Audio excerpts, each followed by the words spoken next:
नाम है वैदिक सनातन धर्म। सनातन माने अनादि। तो वेद कल्प वृक्ष है, लेकिन भागवत उस कल्प वृक्ष का फल है। वृक्ष अच्छा होता है, जड़ है, मूल है, लेकिन रस तो फल में है। तो वेद है वृक्ष, कल्प वृक्ष, और श्रीमद् भागवत है उसका फल। और कैसा फल है? गलितम फलम, पका हुआ फल है। और एक विशेष बात बताऊं, न इसमें छिलका है और न गुठली है। प्राय हर फल में छिलका गुठली होती है, लेकिन भागवत फल में छिलका और गुठली है ही नहीं, रस ही रस है। और एक विशेष बात और, शुकमुखात अमृत द्रव संयुतम। शुकदेव जी के मुख से इस भागवत रूपी फल में अमृत भर गया। फल मीठा होता है, लेकिन अगर शुक ने अपना मुख लगा दिया हो, जिस फल में शुक ने चोंच लगाई हो, वह फल और मीठा हो जाता है। तो ये भागवत रूपी फल में शुकदेव का मुख लगा है। शुकदेव जी की वाणी से निश्रित हुई है कथा, इसलिए शुक मुखाद अमृत द्रव संयुतम। कथा तो सुंदर है ही, लेकिन वक्ता की वाणी का भी एक प्रभाव होता है।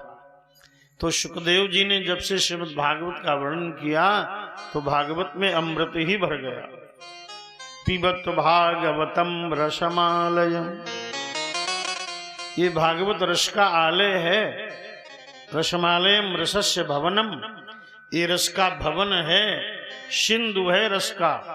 वेद ने कहा रसो वै सः, रस ही ब्रह्म है। लब्ध्वानंदी भवति सैषानंद से मीमांसा, रस सेवायम रस निष्पत्ति ही, आनंदो वै ब्रह्म बजानात। तो रस ब्रह्म है और भागवत तो रसामृत है। ऐसा ही भागवत ऐसा रसामृत हो, इसका पान करें। पिबत भागवतम रसमालयम, मोरहो, निरंतर पान करें और लगातार भागवत का पान करें।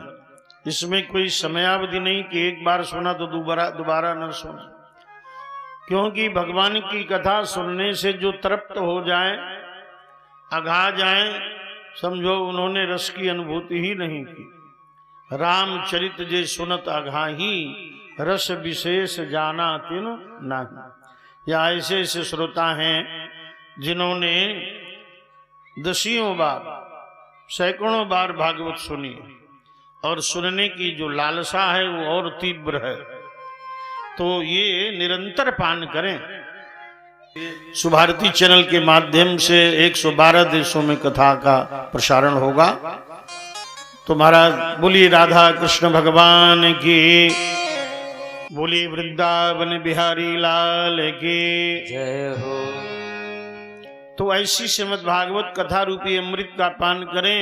जो पान करते हैं उनके दैहिक दैविक भौतिक तापों का विनाश हो जाता है और भक्ति मुक्ति प्राप्त होती है।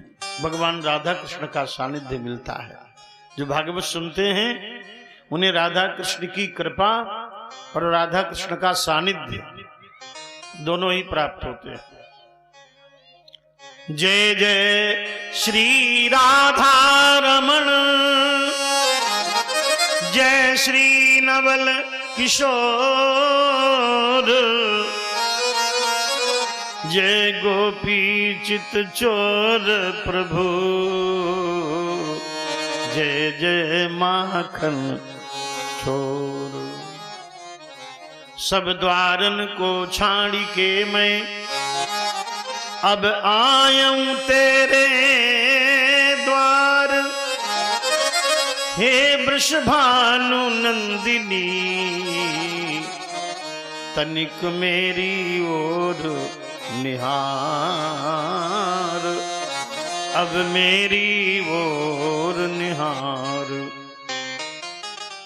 धन्य भूमि यह धन्य है, जहां साधु सत्संग धन्य क्षेत्र यह धन्य है जहां हरि कथा प्रसंग। प्यारे भक्तों, कथा श्रवण हित आइए। कितनी मनोरम संध्या बेला है और भगवान की कथा हो रही है। प्रोफेसर कॉलोनी में हो रही है तो लोग घरों से, कॉलोनियों से, घरों से निकले है। कथा श्रवण हित आइए। हनुमान जी विराजमान हैं, सभी देवता विराजमान हैं, देवियां विराजमान हैं। तो यहाँ के देवता देवी अभी विराजमान नहीं हो पा रहे, इसलिए सबका आह्वान है।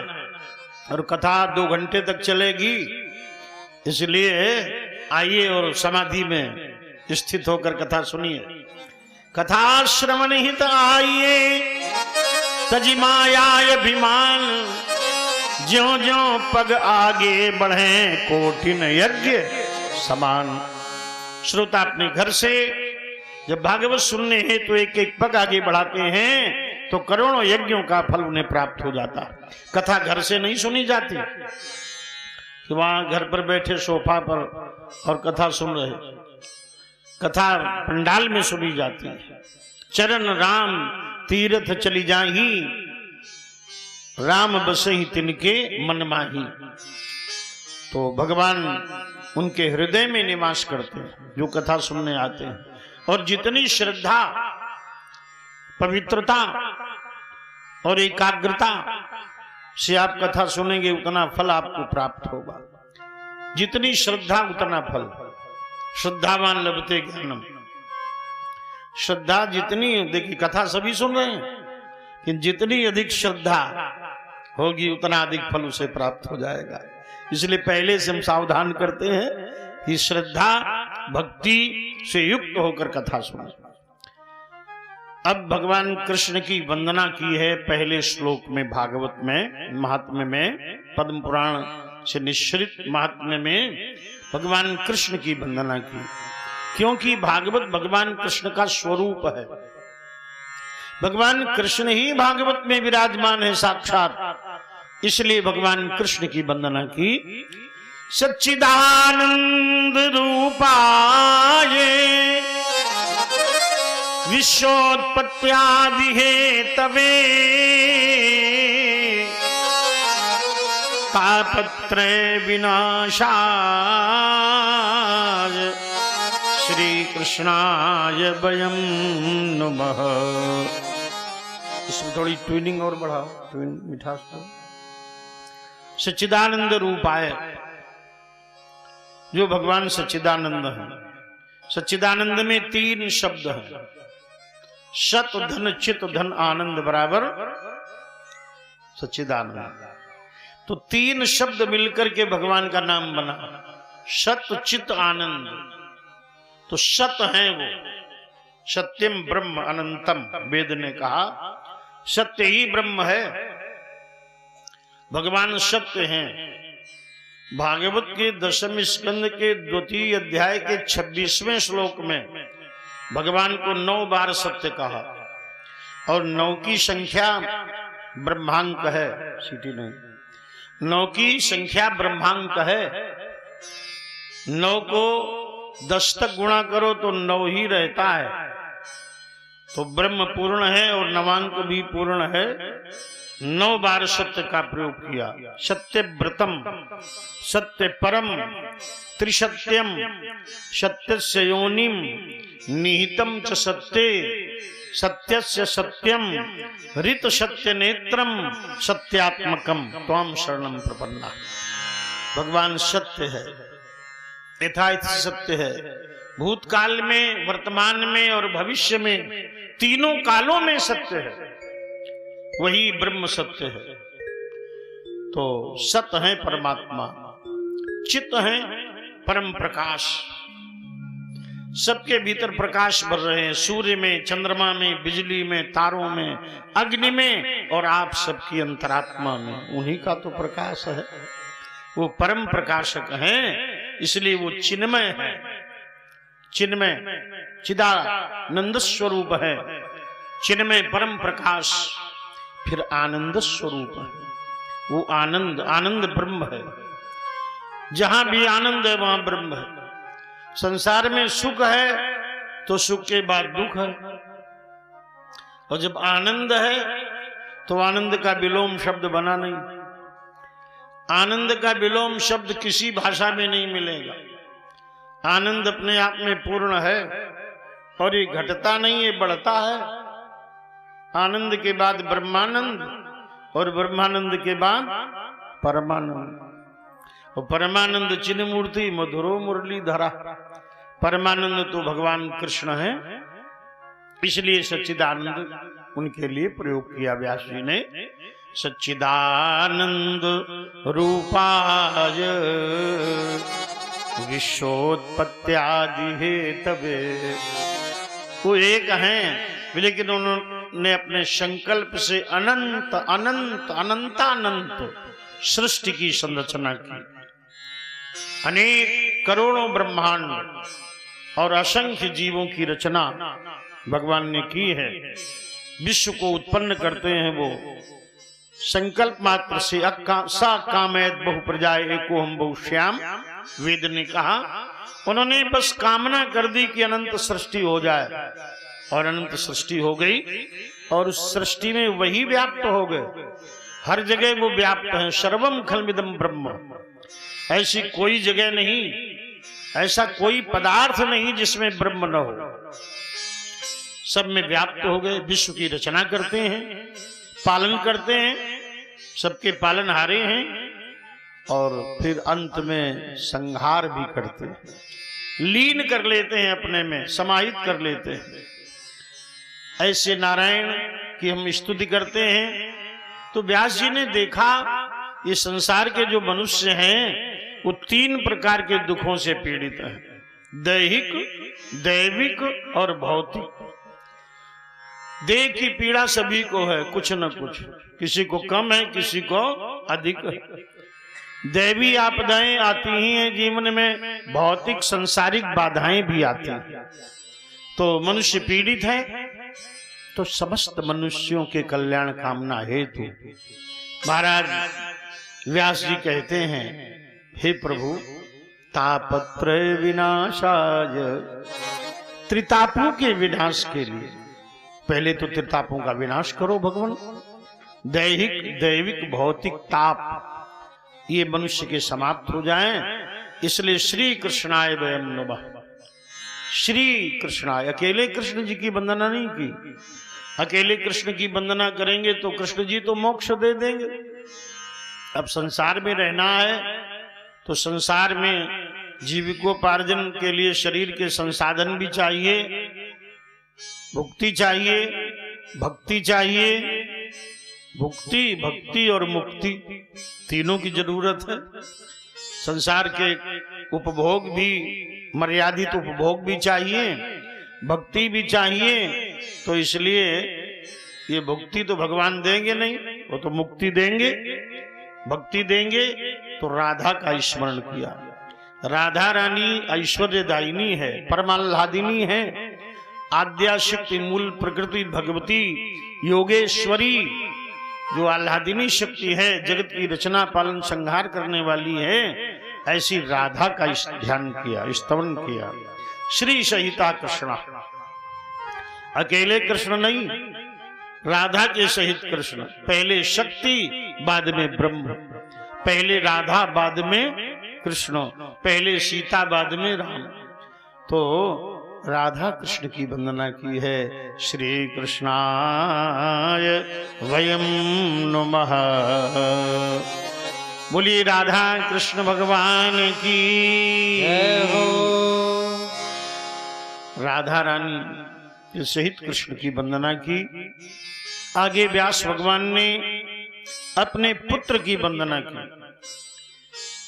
पुत्र की वंदना, पुत्र तेजस्वी है, पुत्र परमहंस है, इसलिए व्यास जी ने शुकदेव जी की वंदना की। 2 पिता ऐसे हुए जिन्होंने पुत्रों के चरणों से प्रेम किया, महाराज वेदव्यास और महाराज श्री दशरथ जी। राम जी के चरणों में प्रेम करते हैं।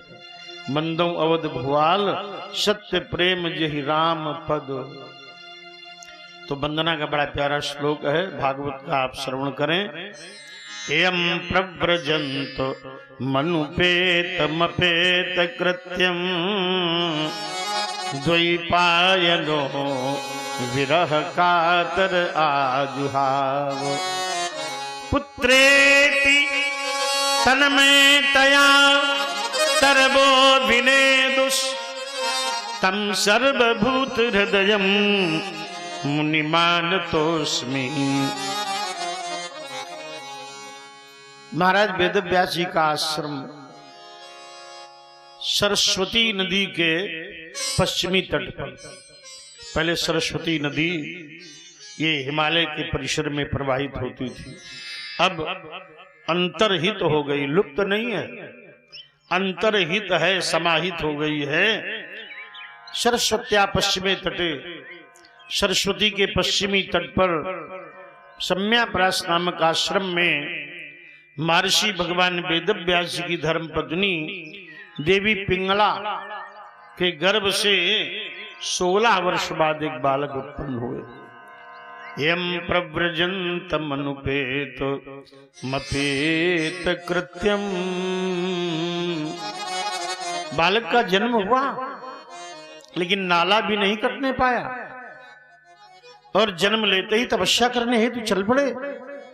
पिता वेदव्यास ने देखा मेरा पुत्र अभी अभी उत्पन्न हुआ है और अभी भी वन को तपस्या हेतु जा रहा है, तो द्वैपायनो माने महर्षि भगवान वेदव्यास विरह कातर आजुहाव, पुत्र मोह से व्याकुल हो गए, विह्वल हो गए और पीछे पीछे दौड़ पड़े सुखदेव के।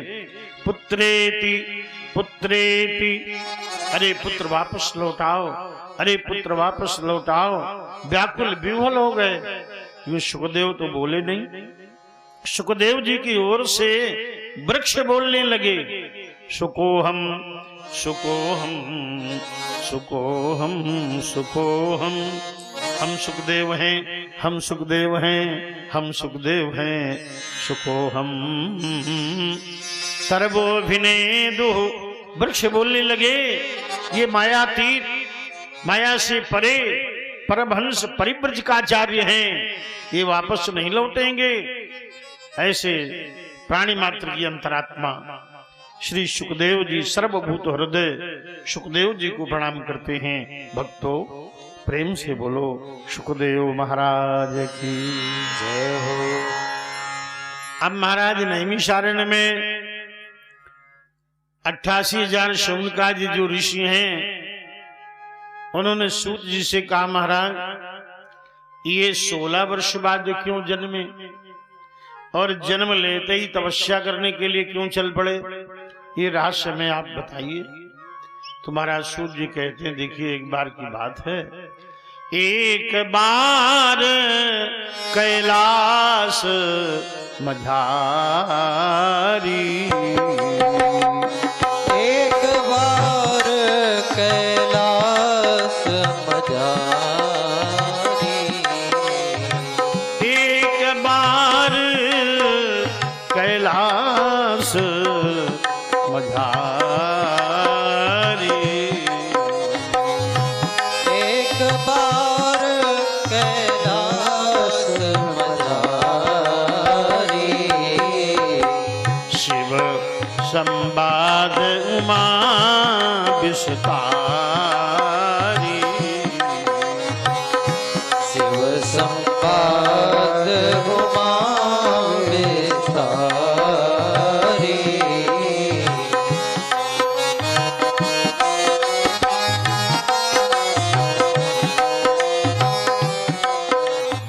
कैलाश पर्वत पर भगवती पार्वती ने भगवान शंकर से प्रश्न किया, भगवान कोई पहनता है रुद्राक्ष की माला, कोई तुलसी की माला, कोई चंदन की माला, और भोलेनाथ आप पहने हो मुंड की माला, इसका रहस्य में आप बताओ। भगवान शंकर बोले हमारे तुम्हारे विवाह को हजारों वर्ष हो गए, अभी तक तुमने मुंडमाला के विषय में प्रश्न ही नहीं किया। देवी एक बात बताओ, आश्रम में नारद जी तो नहीं आए थे? बोले आए थे।